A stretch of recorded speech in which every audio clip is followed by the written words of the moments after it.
Good morning, good evening, and good afternoon to everyone around the world joining us for another episode of DECRYPTED. You know how it is, you know how we go. We're going to be breaking down some of the hottest topics of this week. We had the Scale Hackathon where builders were shipping over a very, very small amount of time. Bitcoin, obviously, back in the headlines again. And some big news coming out of OpenClaw and their founder. But before we jump into all of that, I want to make sure you guys hit that follow button, make sure you're subscribed, and stay tuned every week for some awesome topics. Stan, how you doing, man? I'm fine, actually. I'm working on AI, lots of things AI, and but last week there was the hackathon, and I told the guys that if it crashes, I buy them a bottle of vodka, and if it doesn't crash, I buy them a bottle of whiskey. So I'm gonna buy them a bottle of whiskey. What are you gonna get them? What I don't know. I mean, Jack, what should I get them? We know they love Scotch. So some good Scotch. Okay, like maybe something from Campbelltown. Okay, get some Campbelltown. The guys will like it. Ask Alex. He'll approve. It was a surprise because I think it took like 5 days. It was huge because there was too many teams building too much, like hundreds of thousands of transactions. It was crazy. The hackathon. But crazy. It was good. Great success. $50,000 up for grab, and obviously we're gonna jump in and talk about some of the projects we saw. We'll dive deep into more information about that as well. Jack, what's going on, man? How are you?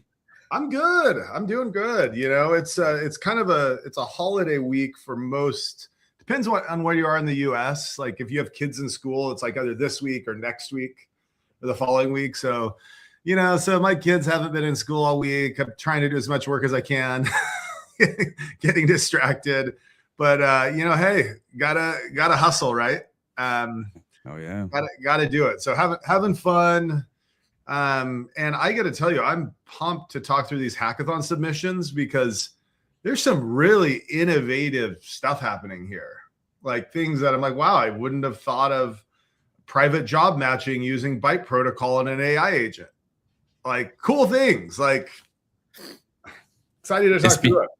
100%. And for people that aren't 100% sure on what we are talking about, last week we put on the San Francisco Agentic Commerce X402 Hackathon in partnership with Google, Coinbase, Virtuals, Edge and Node, and Pairpoint by Vodafone. It was a 3-day hybrid hackathon. It went a little bit longer. Where we were bringing together builders in AI, agentic commerce, X402, AP2, A2A, ERC 8004, Web3, DeFi, and payments. I got that. Wow. To ship, aim to ship real world demos. The highlight here is that, what I loved is like you saw this big headline that was Google, Coinbase, Scale. Like, okay, I like that. We're in good company. I'm also going to give props to Virtuals, Edge and Node. They got in the mix. Vodafone did some stuff with Pairpoint. It was, but hey, good company to be in, and like building the future. We're building the 100%. Future. Everyone is that's getting their hands into this code. You may not even need to get your hands in code. I talked to a couple of hackers and they're like, I'm not writing any code. Agents are writing the whole thing for me. They just vibe coded the hell out of it, and they were able to like make some cool stuff. Yeah. And we'll be diving into those as well. Taking a look at some of those projects. Stan, you're a builder. You like hackathons? Actually, for me, I said, guys, I was a little scared about crashing. The reason because there was so many new features. Essentially, people were like the guys were like building the features until the last hour, because we had huge number of new features, and all of them related to encryption. We're the only blockchain which allows encryption, right? And so it's very flexible, can be used anywhere, anytime, and it's threshold based. But it's just so many things, and people were asking, is it like good? Is it bad? The encryption. It turned out that everyone wanted it. Like everyone was using it. It actually turned out to be a huge success. But because it actually was huge success, I was scared about like things crashing. Didn't crash. So it actually works very well. And now our guys like polishing all of the small bugs we still have. And then I think the encryption is going to be really, really big because no one has it. And also because agents need it. Yeah. You know what? That to me, Stan, was also really interesting because Sawyer gave a presentation. I talked a bit about it in the opening. We were kind of promoting Byte. I mean, we're doing, but oftentimes you promote things and like then no one does something, or or this was like an order of magnitude more results than what we would, like you would have thought that we're like emailing every developer being like, use Byte protocol, use Byte protocol. No, they saw it and they're like, wow, this is cool. You have my agents operate in privacy. They actually really, really used it. That's like it's a phenomenal sign. Yeah, and it's interesting that that the technology. I mean, if we had this technology in 2021, I don't know, we were probably like skyrocketing. It's interesting that like the technology is so many new people now in the field. People interested in agents and encryption and stuff. So from the point of view of tech, the field, the blockchain is doing really well. Lots of cool, and actually there's not so much money, and people come and they actually build things just because they're interested, not because someone pays them.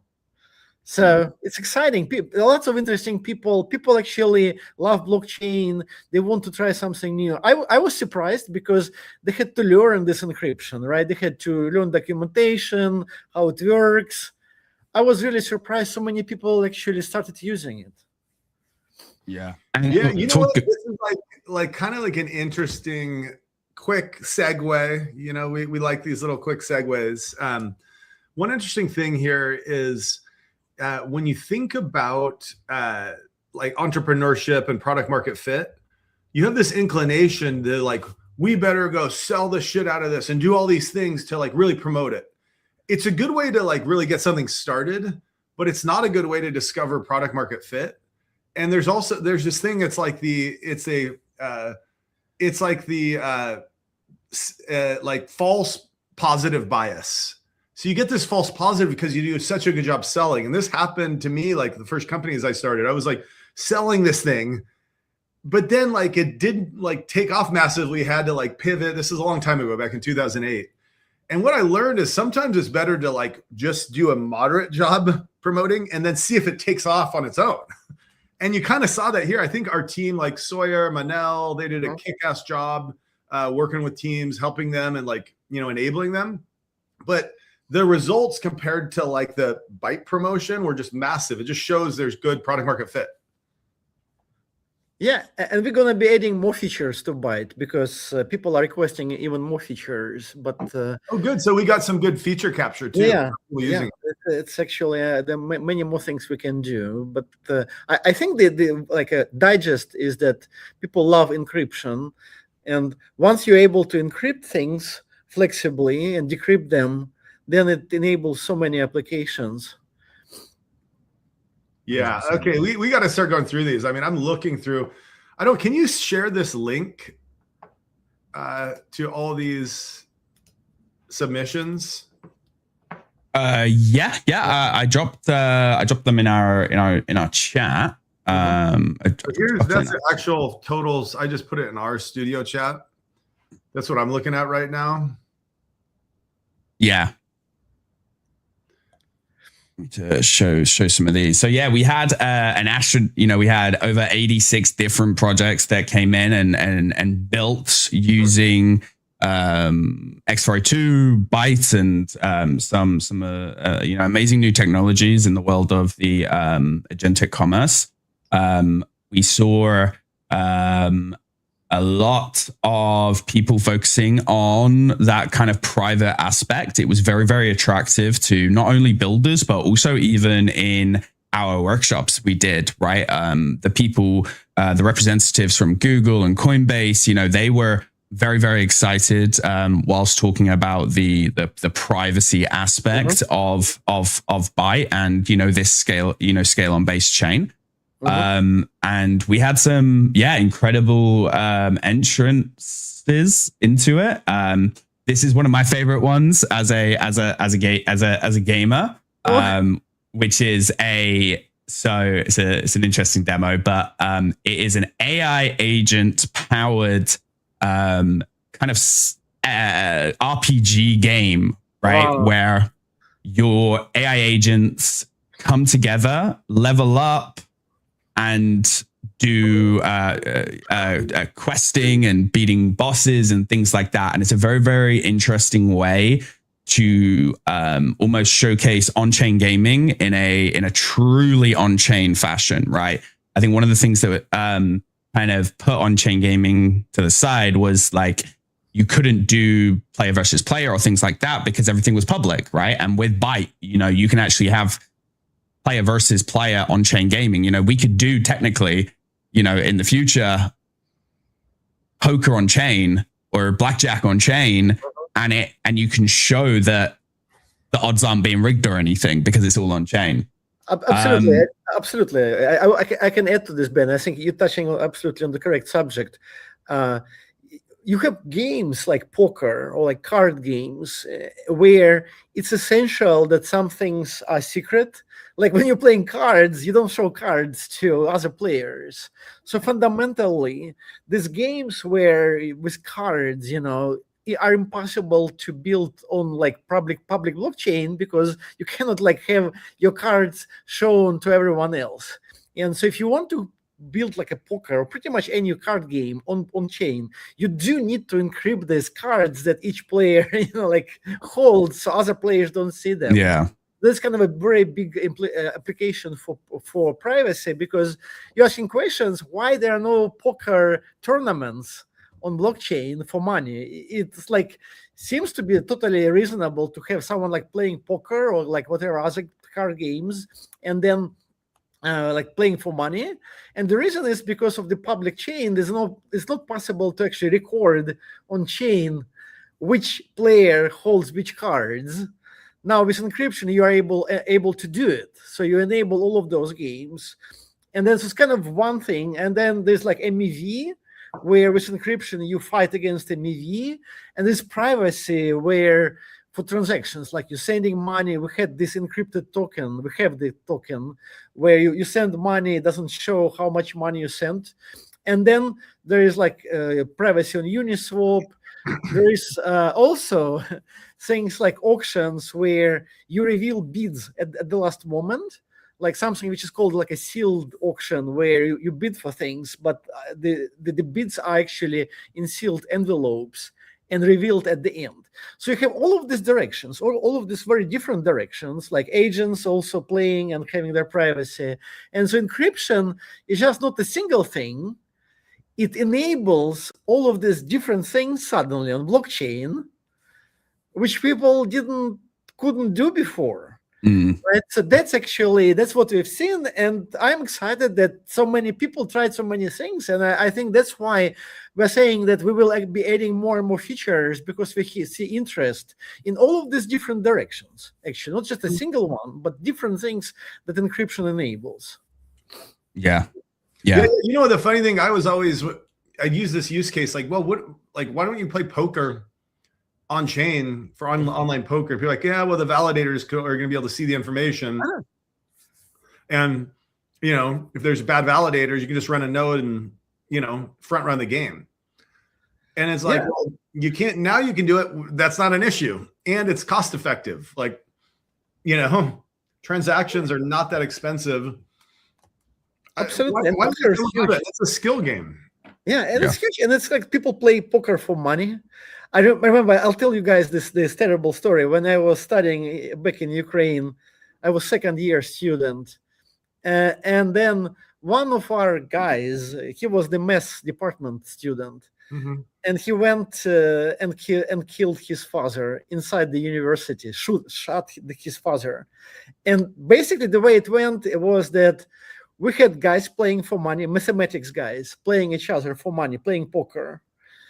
And then one of them was not playing so well, so he lost lots of money, and then he borrowed money from his friends, and then he couldn't like give back this money, so he went to his father. His father was a professor of mathematics at the same university, and he asked his father to borrow him money to pay back these guys, the poker guys.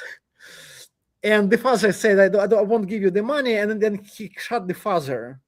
So all of this happened inside of our university, people playing cards. It wasn't that crazy for money. So it's a huge thing all over the world, playing cards for money. And if you put it on blockchain, I think it's a really interesting game. You shouldn't probably play for too much money, but playing for little. You can play for points. Play for points. Yeah. Maybe you have like a mine token or something like that. Like you play for airdrop points. But it's very popular. Valuable these days on the airdrop point people. We never did one of those, by the way. Okay, so hey, let me just call out some cool ones I saw, and then Ben, you can call out a few more. Like, okay, AI security guard, security scanning for AI agents powered by X402 micropayments. Like, that's interesting. A recent audit found 12% of ClawHub skills are malicious. So it's just like uses X402 as a service to like scan your agents for make sure they're not naughty. Belief market, AI native markets that are private till execution using Byte V2 on scale. It keeps market beliefs private till conditions are met. Users and agents submit encrypted positions. Chain cannot see which side's winning. When the market resolves, Byte V2 conditional threshold execution decrypts positions and settles payouts automatically. Basically a private prediction market powered by encrypted agents. Really cool. Love totally, that. Because like the current prediction markets have this problem where you find out something and then you bid, and other people see your bids. So it's fundamental. There are fundamental problems currently with prediction markets, and which are caused by the fact that when people bid, other people see their bids. And so I understand one, and I'm actually really surprised that people it's really good that our guys tried it, because they actually believe it or not, guys. I found it like last week. There is even like a journal of predictive markets mathematics. A journal. There's so much different ways you can do prediction markets. It's not just a single way, and there's so many, like game theory, mathematics, like encryption. There are all kinds of varieties of prediction markets. And I think with our stuff, people could actually try very different alternative modes of prediction markets, which are not just polymarket way, but other ways. Yeah, it's super cool. Get ready for the whole world to change with prediction markets. It's about ready to have like a whole, like a serious V3. V1 was Augur. Not that, really cool, innovative, didn't really work that well. V2 Polymarket and Kalshi. V3 is going to be privacy enabled. Yeah. And if Polymarket and Kalshi are smart, they'll use Byte. Totally. Because there are so many problems. Mediated by someone. Absolutely. People in Polymarket have lots of problems, and some problems with liquidity, some problems with privacy. So it's just the first version, I think. There will be other more efficient or different types of prediction markets.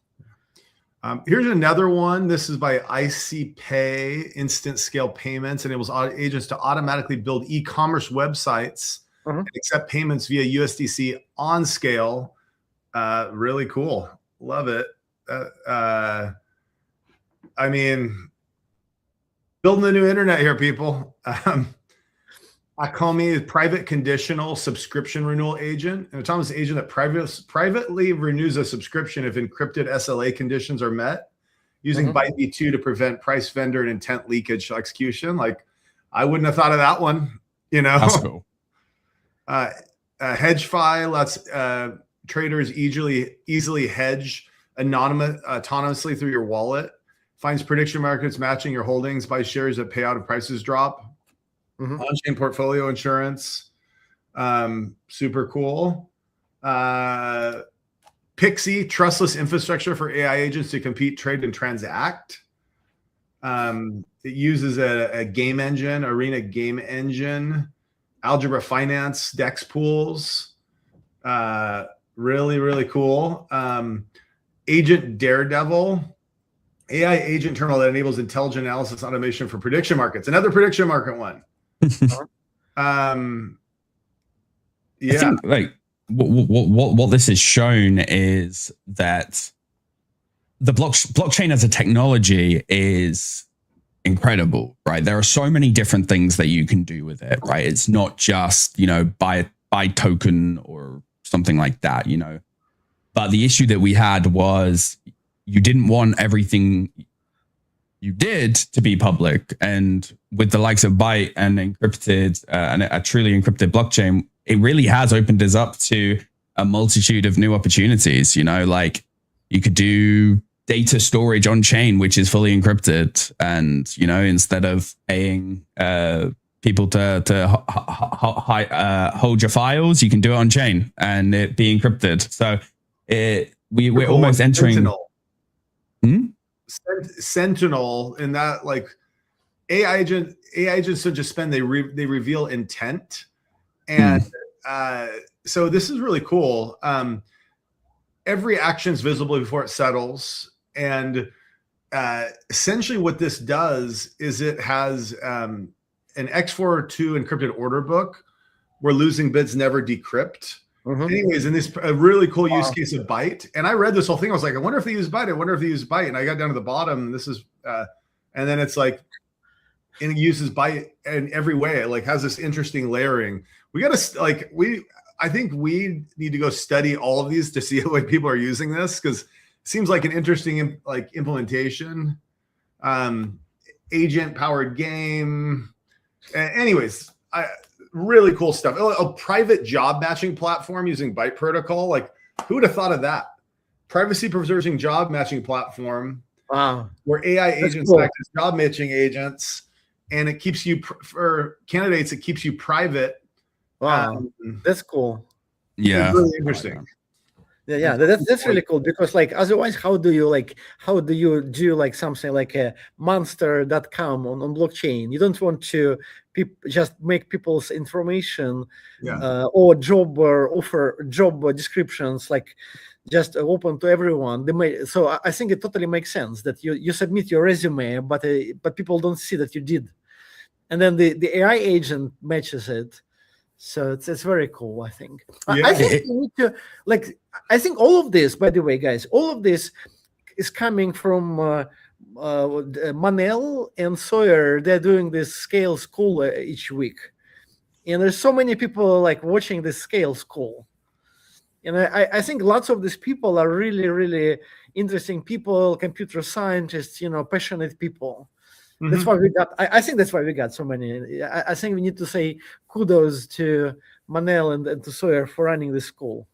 Yeah. And Ben. Sorry, I didn't mention the main the school runner. I'm the student of the Scale School. Okay. I want to just call it too. There were 324 hackers that committed 86 builds. Wow. I mean, which for hackathons like ETH Global, they sometimes will get 1,000 hackers, and then they'll do like, you'll get a couple hundred submissions. And this being like, really quick one-time thing was like, and these numbers are massive. The other thing is the awards intentionally are a little lower. There's only 50K of awards and prizes, which some hackathons have a lot more, but even the big guys like Google has a lot of money, Coinbase has a lot of money, but they all have this theory that like, hey, we want to keep the award amounts low, so we attract really good talent that care more about like winning and putting on their resume, hey, I won, than just trying to professionally. People come in, they just try to make some money, they go to the next hackathon. They're trying to make it less lucrative for that type of person and more get people who are going to actually build and deploy something in the real world. And so I think of these 86 submissions, what I see is the quality is really damn good because of that. And actually, Jack, I want to mention like, the fact that actually we were actually able to run so many decryptions is because the way the decryption got implemented in Byte and we should thank Oleg and Sydney and some of our other guys for doing it. It's very efficient, and also it's compatible with Solidity. So the reason people were able to use it so easily is just because it's all inside Solidity. So you just need to know Solidity, just adding like a new feature to Solidity, and that's why they were able so easily to do this stuff. And then there was another dimension which was incredibly important. Our guys spend the enormous amount of time making it run fast, because it's a complex network protocol. It also requires this complex encryption, decryption, all of this stuff. So there are so many like moving parts. It's very simple, actually. Like for developers, it's very simple. You just say decrypt. When you say decrypt, so many parts start like moving over the network, going to like AJAX servers for decryption, all of this like jungling happening. And it was incredibly important. That's why I said at the beginning that I was scared a little bit, and I said the guy will buy guys like bottle of vodka so they can cry if I can drink this vodka if it crashes. Because to be honest, there was so much stuff like happening in engineering to make it happen. And actually, I'm so happy now, because now we have the thing which is not just encryption, but it's easy to use. And it's running fast, and no one else has it. No one. No one has anything even like. I think we talk a lot about the byte protocol, like basically the threshold encryption efficiency. Like, hey, it just, maybe it's not on like this. It's like a 99 out of 100 instead of a 99.9 out of 100 of security compared to using like a ZK, but it's 1,000 times lighter weight and like compared to FHE. And so the other piece of that we don't talk about much, we talk about that a lot, but I don't think we talk about just how damn easy it is just to do this. Like if this many people deployed Byte in just a 3-day hackathon, like it's not, because it's in Solidity, there's a UX that's there, it's efficient, it's obvious to be able to use it. You don't have to do, and developers, don't want to chew through glass. Let's be honest. They want things that like they have a lot going on. They want to be able to take things and deploy them easily. Yeah, totally. And I think I hope that the funny thing is so much stuff on news, privacy, blockchain privacy. At the moment, we are the only ones that are doing this blockchain privacy in an efficient way that people can actually use. There's no one else, literally. I mean, all of these like projects, they have nowhere to go. They wouldn't be able to run anywhere else, right? So that we have all of this, just the things that you just mentioned, Jack, all of this stuff, different ideas, they're impossible to implement, except on scale with Byte protocol, they're impossible to run.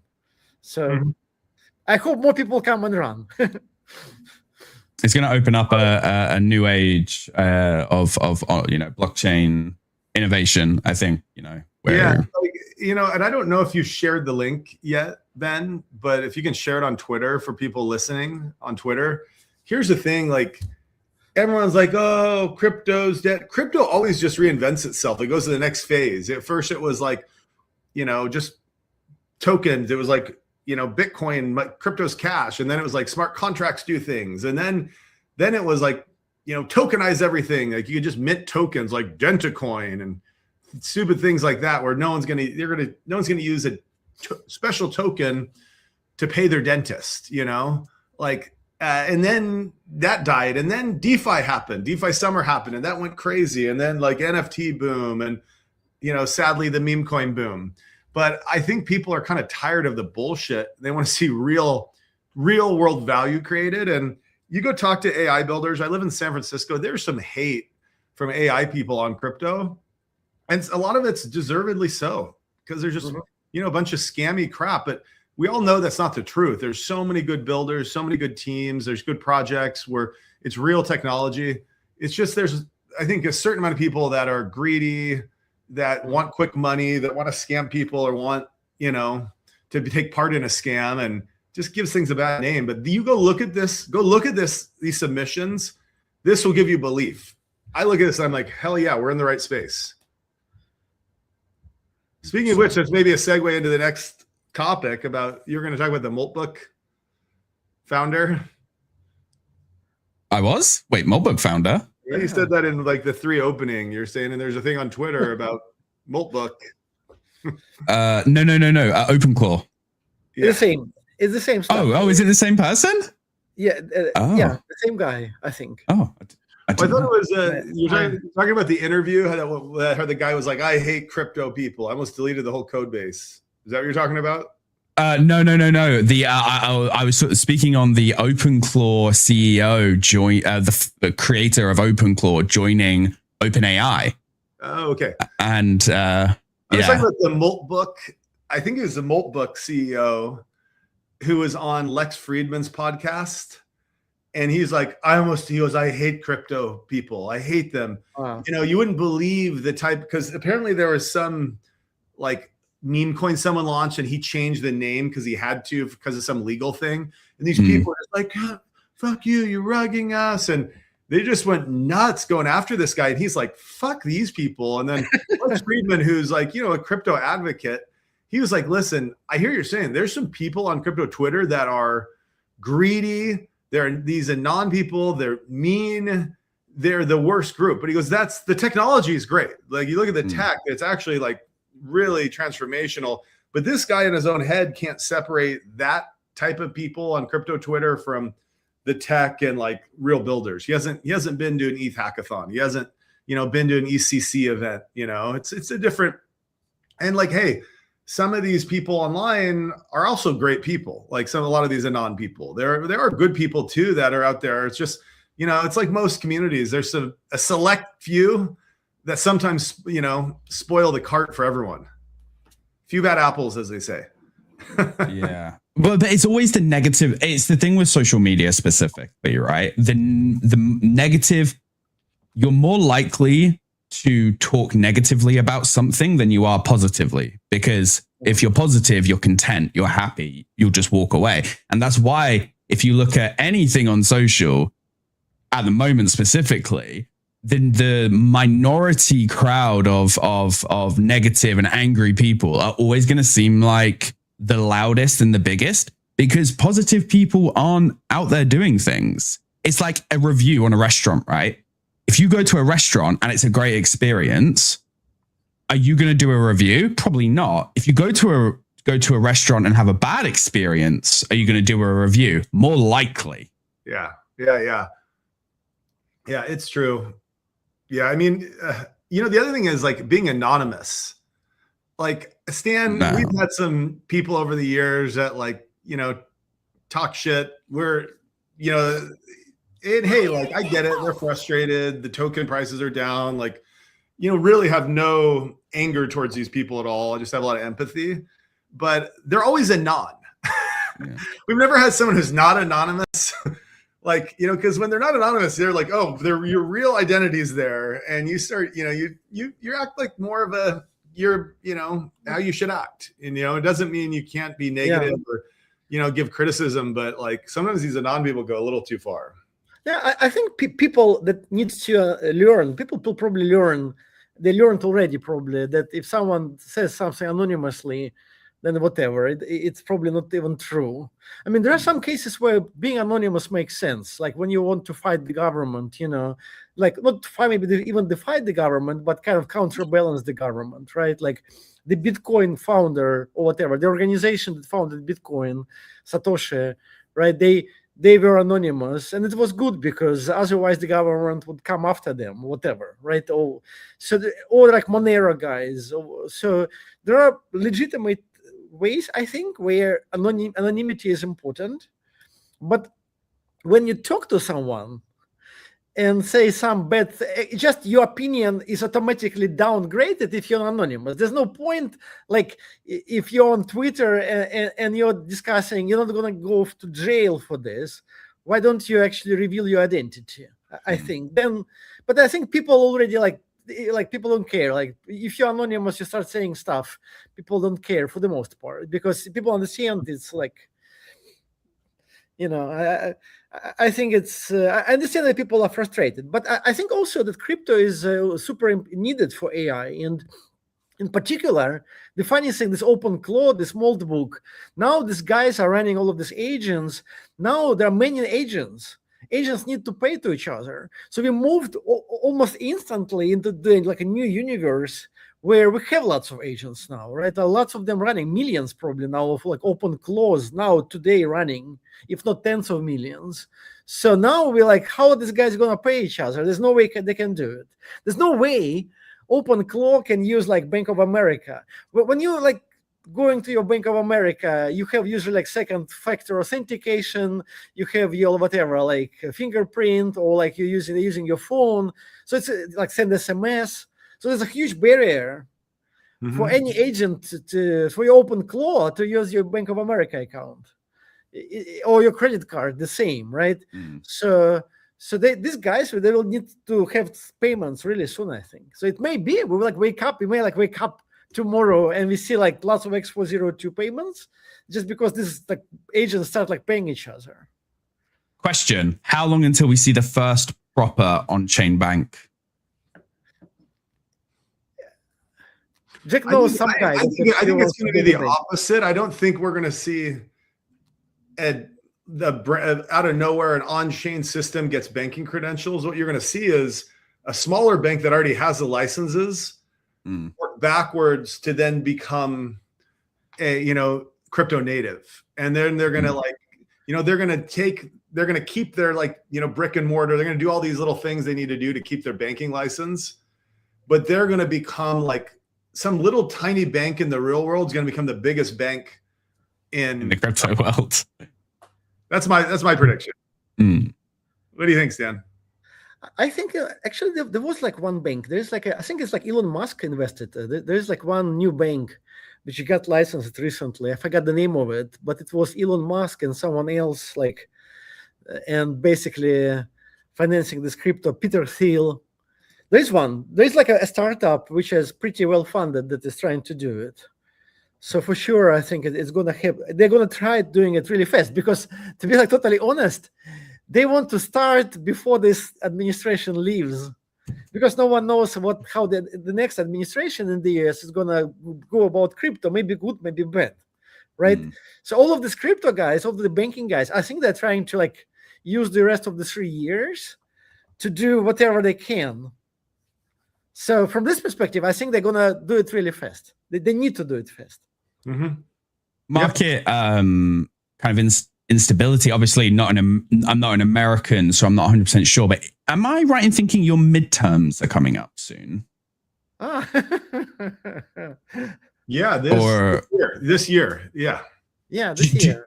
Do you think that could be a slight catalyst as to the current volatility of the market? I think so, because I think this is just my opinion. I'm not a political commentator, strategist, etc.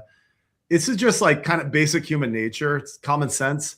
You get somebody who comes in, says, I'm going to just change all this broken shit, and just does all these global tariffs, all these things the Trump administration is doing is like they're trying to make this huge impact.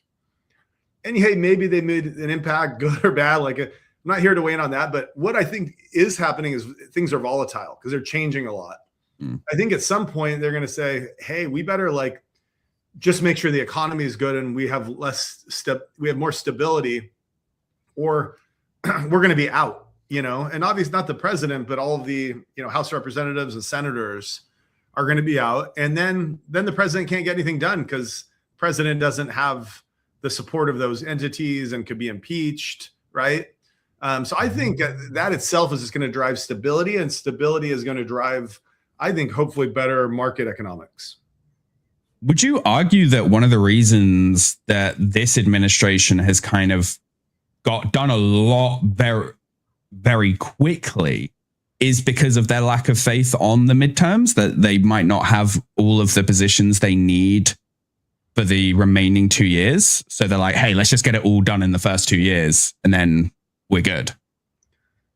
But things could be unwound. You could have people then they make a counter to something before. So I think their goal is to keep in power, for as long as possible. I think they're just trying to make big changes. Like they're basically trying to do what they said they're going to do in their campaigning, which I have to say, whether you agree with what they're doing or not, and some things I agree with, some things I don't, at least they're doing what they said they're going to do. Usually politicians don't. True that. But anyways, it certainly hasn't been good for the crypto markets. Yeah. BTC has been BTC, looking. BTC. We got to talk about BTC. Good old BTC. BTC. No one knows what that means. Wild ride at the moment, right? I think it's the level. Put in. Sorry, I told you I've got kids that are. Yeah, sorry, I thought I was on mute. I've got kids that are not in school. Sneak it in here. It reminds me of that there was this TV, the news. News. We can get next generation opinion about Bitcoin. Hey, Tom, what do you think about this? It's Jesus. It's very, very uncertain. Very kind of. No one knows what's happening. No one knows what's going to happen. Usually there's some consensus amongst these Bitcoin experts on Twitter who are looking at charts. I am seeing like everything from it's dropping to 45K to get ready. If it gets support, it's going to go up to 140K after this next dip. So I'm seeing these people showing going to zero. Now, I mean, going to 45K all the way up to like 140K. There's no talk about like a whole spectrum of outcomes there, right? There's no consistency, which makes me think probably going to hopefully, just kind of find some stability, kick sideways for a while.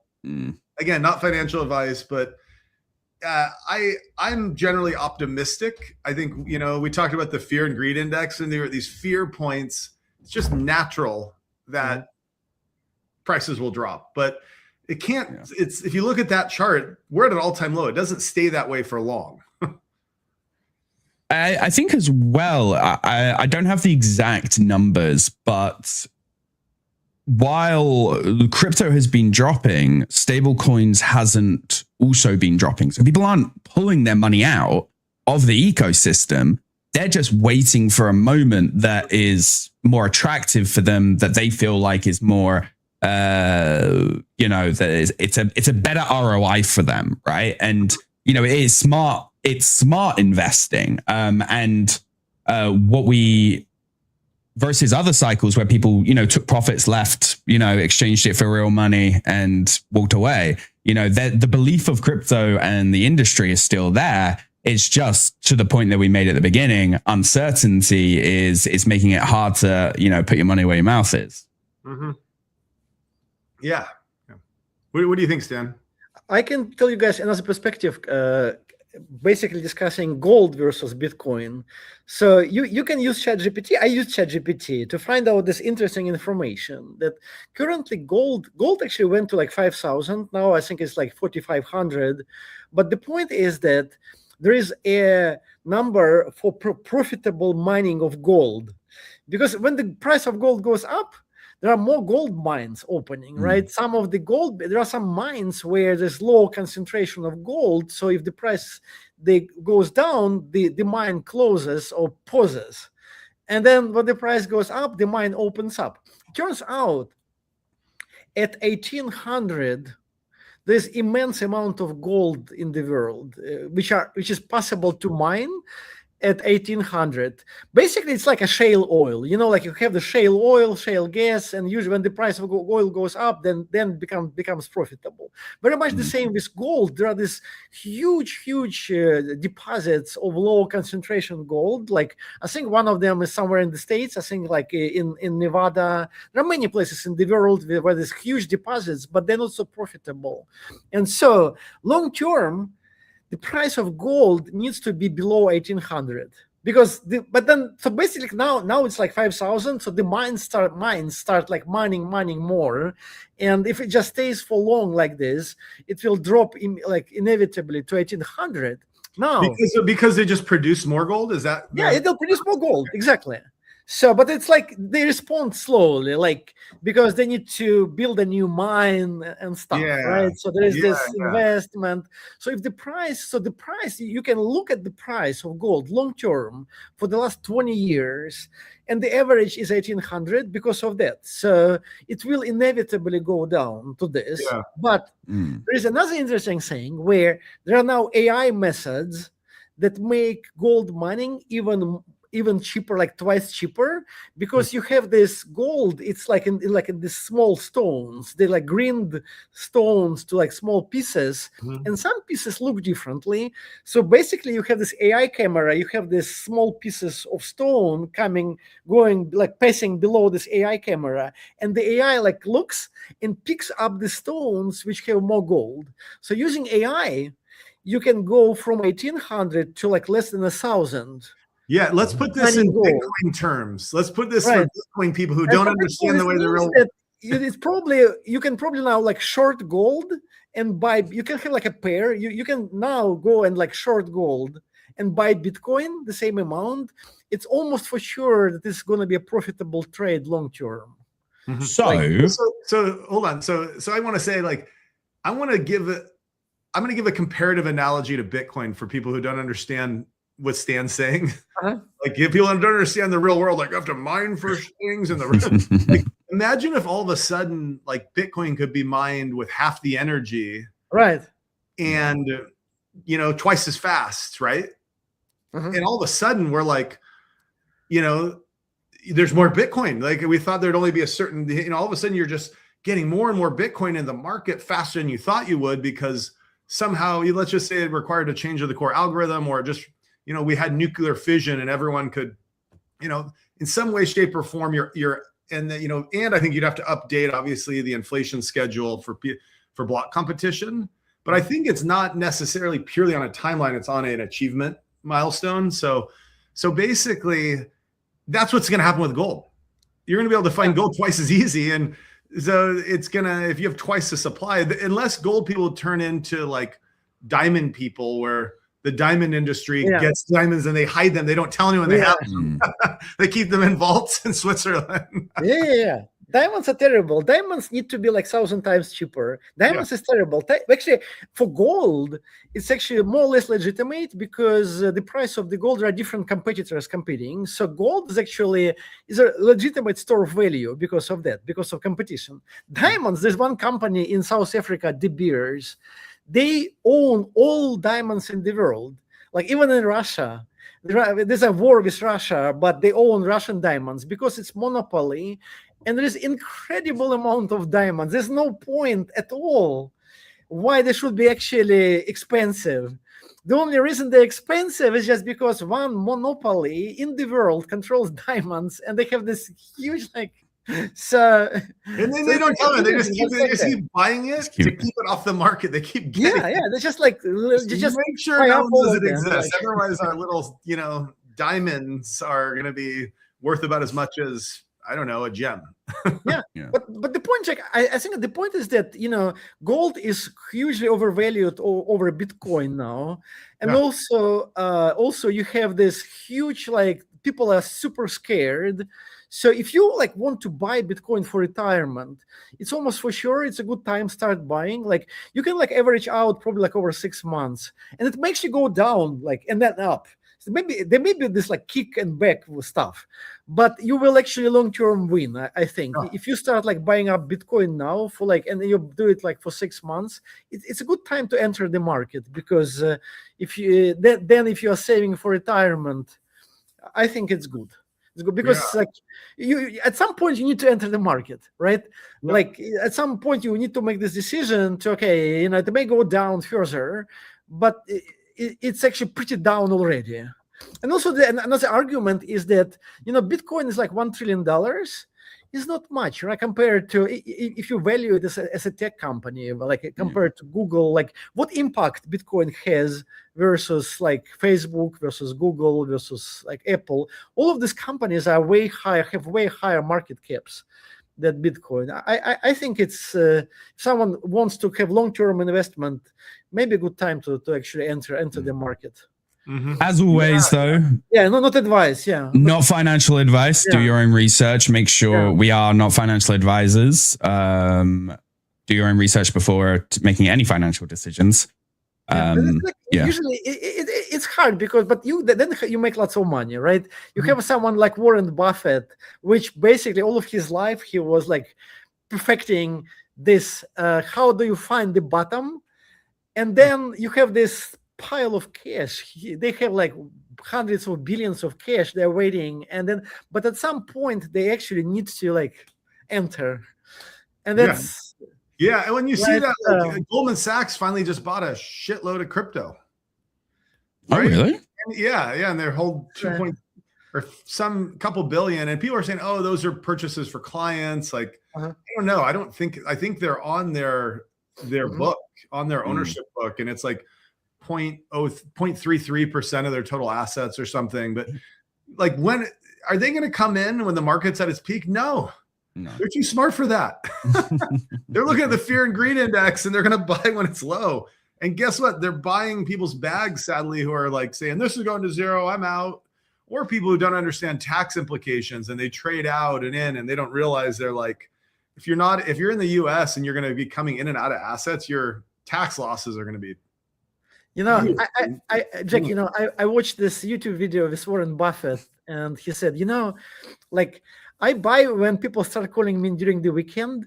So like when he gets a call during the weekend saying, okay, please buy my company, he says, then when I buy. People are so scared. They want to dump so fast that they call him on Sunday. He says, okay, then I start thinking. He is smart. I mean, I love it. I got to tell you, if you're interested in like stocks, investing, or just any kind of business topics, go listen to Charlie Munger and Warren Buffett like highlights from their gold. 3 hour, that's great. It's like you spend hours listening to this stuff. Like it's just so good. I think I'm going to do that today on the airplane. I have to take a flight. It's fantastic. It's just fantastic, and it's just no one. I mean, everyone talks about Warren Buffett. No one listens to what he says, right? Like, it's just so many interesting things you can just learn. For free. Yeah. About investing and about money. I think he have great perspectives about many things. 100%. Jack. It's time to go, my guy. Oh my God. Gotta catch a flight, people, but this was fun. All right, hey, we got to get some juicy topics for next week. Okay. Yeah. Oh yeah. Hell yeah. Hopefully, we know who won the hackathon by then, and we can talk about the winners. We should, if I'm not mistaken. Judges to get do their reviews. All I got to say, it's kind of a slow day on Twitter. But hey, look, we got 10x more people listening than the White House does or the Ethereum Foundation. So thank you for joining. Thank you so much, guys. Pleasure as always to hang out, talk to you guys about everything going on in the week. Those of you who tuned in, make sure you join us again next week for another episode of Decrypted. Anything final, guys? Next week, I think we're going to talk also about it. There's like a sensitive subject, but really interesting about people leaving. So many people left. We can just like talk about it. 3 people left Monad today. It's crazy. I mean, come on, they got 10 more years left. I mean, I've been doing this for 9 years. Come on. We're already investing for a long time. We're just here grinding because we care. Like, what are these people thinking? I don't know. Let's talk about that next week. We can talk about it next week. 100%. All right. Pull some data on all the people that left. Like, call out other founders. I will take it through. Yeah, I'm down. That'll be a fun work hour. All right, guys. Thanks again for joining us, and we'll see you next week. Come on. Bye, guys.